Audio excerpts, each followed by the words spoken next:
everyone, it's me, and today let's watch this video together! Gaijin Goomba! Truth!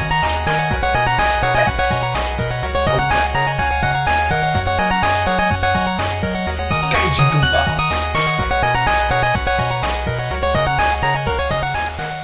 Game exchange, bringing culture to gaming. Hi everyone, Gaijin Goomba here. Hello Gaijin Goomba. Ready to bring you your next injection of culture and games. For whatever reason, summer always gets me in the mood for a good MMO, and I haven't played one in a long time. So I headed out online to see what's been developing in the last year or so. But while I was digging, I discovered that the first ever iOS-developed MMO was released called Order and Chaos Online. Being an ex-vanilla raider in WoW, I never thought a complex game genre like an MMO would even work on an iOS system. The concept intrigued me, so I dug a little deeper. The first thing that caught my eye were the race choices. The Order consisting of humans and elves, or Chaos, composed of orcs and undead. But I had a realization about something. This game is called Order and Chaos Online. The pantheon of this game involves a god of order and a god of chaos. And all the races fall under the concepts of order and chaos. I had to ask myself out loud, why are elves always good and lawful while orcs are always chaotic and evil?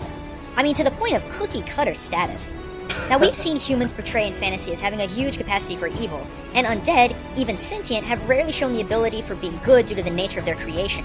But elves and orcs seem to fall into their respective categories just because. Just because, seems to be like by default. Why? So you know what? Screw it. I'm going to figure out where culturally and historically these two races develop their traits from and see if their long-standing stereotypes hold any water. The first place many people have pointed me to while trying to discover the origins of these two races has been the work of J.R.R. Tolkien, and I can kind of understand why. Orcs in Tolkien's universe were created from elves that were corrupted, tortured, and mutilated by dark arts. And in parallel, orcs from Order and Chaos were created by elves by means of, quote, vile and twisted experimentation, likely done to their own kind. Likewise, elves in the world of Tolkien and Order of Chaos were created by the supreme good deity and originated in the forest. Granted, Tolkien's world is incredibly rich and well worth borrowing from, but we have to go back even further than that. Even Tolkien had to get his ideas from somewhere. Interestingly enough, the true origins of the orcs and elves may very well have come from another great literary work, Beowulf. One of the theories of the origin of the word orc is that it comes from Orcus, one of the gods of the underworld. But there wasn't any literary proof of that in ancient times with the exception of this brief excerpt from Beowulf. Let me put the untranslated and translated versions side by side. As you can tell right here, this is a list of creatures. The grammar would at least hint at that. And there's our lead, Orcneus. At least I think that's right. Orc meaning the underworld and Neus meaning corpses. Alright, fair enough. That's a pretty evil origin. And the concept of them being corpses probably gives them the terrifying appearances some justice. But wait. Look here. Elves are on this list of evil creatures as well. Wait, how does that work?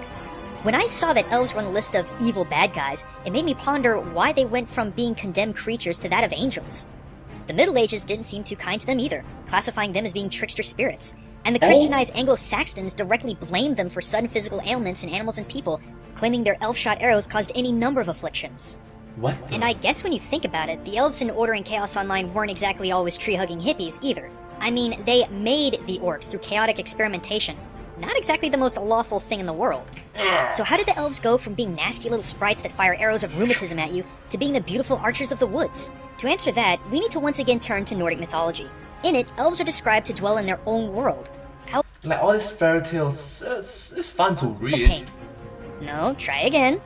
There we go. It was one of the 9 existing worlds, translated as Elfhome, where the light elves live in the surface, and the dark elves live underground. And wow, that right there already explains the entire dichotomy of elves in every single fantasy RPG ever. Light elves are always seen as stunningly beautiful, angelic, and even otherworldly, obviously acting as the influence for our modern interpretation of the elves being fair and otherworldly as well. Alternatively, dark elves are seen as being dark, dim, and dingy. In a way, this may explain why orcs are so closely related to elves in fantasy. They may just be interpreted dark elves. After all, if you spent generations underground in the dark, I'd be surprised if you didn't look like this. And even still, this could explain the link between the elves and the orcs in Order and Chaos Online. If the elves and orcish-looking dark elves culturally originated from each other, it would make sense how the elves could create and be related to the orcs in the game's lore. possible. With all that said, I can understand where Order and Chaos is coming from, having this motif of law and order versus chaos and madness. For as much as I'm a fan of finding new interpretations for old fantasy concepts, I admit, the history of culture behind the two races is vast and deep, stretching back to ancient times even before recorded history. True. Stretching back all the way before recorded history. And because of that, I'll cut these two races some slack. And if you're a fan of MMOs and own a mobile device, you might want to check this game out. So the next time you see a fantasy race that has the same old cookie-cutter traits from years of games before it, remember that there might be a very good reason why those traits have endured for so long. Thanks for watching, everyone. I hope to see you next time. But until then, this is Gaijin Goomba, signing out. Thank you so much. Thanks again for watching, everyone. If you'd like to see more of my extended thoughts on culture and gaming, click here for my personal channel. But if you're in the need for more mind-blowing goodness, click here to check out the Game Theorists channel, giving you the facts behind video games big and small. The Game Theorists! Thank you so much for watching this video. I hope that you find this video very fun and enjoyable to watch, and hopefully it's very entertaining for you. If you do like this video, please remember to watch more of our videos and drop a like, share and subscribe to my channel and comment down below if you have anything to share with us. Don't forget to follow my channel and hope to see you in my next video. But hey, that's just a game exchange. Thanks for watching. Thank you.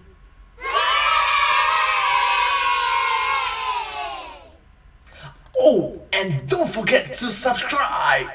Thank you so much. Bye bye!